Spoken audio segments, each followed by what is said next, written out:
దసరా వస్తుందని పనులు మొత్తం అప్పచెప్పి వెళ్ళిపోతే. హలో అందరికీ నమస్కారం. ఈరోజు మ్యాటర్ ఏందంటే మా అమ్మ నాన్నలు అయితే నాకు పనులు అయితే చెప్పి వెళ్ళిపోయారు. ముంగట దసరా వస్తుందని. అన్నం తినేసి పనులు మాత్రం దుప్పెటితోనే అయితే మొదలు పెట్టేసిన. దుప్పెట అయితే తొక్కుతున్నా నేను. దుప్పెట అయితే ఎంతోగానం కష్టపడి అన్ని అయితే కడిగేసిన నేను మాత్రం. దసరా వస్తుందని ఇల్లు మొత్తం దులుపుదాం అయితే ఫిక్స్ అయిపోయినా నేను ఒక్కడిని. మా ఇంట్లో ఉన్న సామాన్లు మొత్తం బయట అయితే పారేసిన.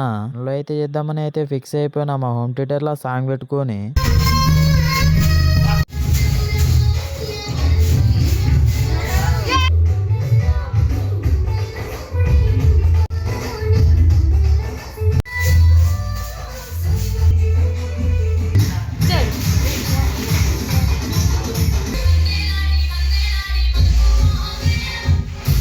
ఇక్కడికి మన ఇంట్లో పని అయితే కంప్లీట్ అయిపోయింది. ఎట్లా ఉన్నది చూడండి ఒకసారి.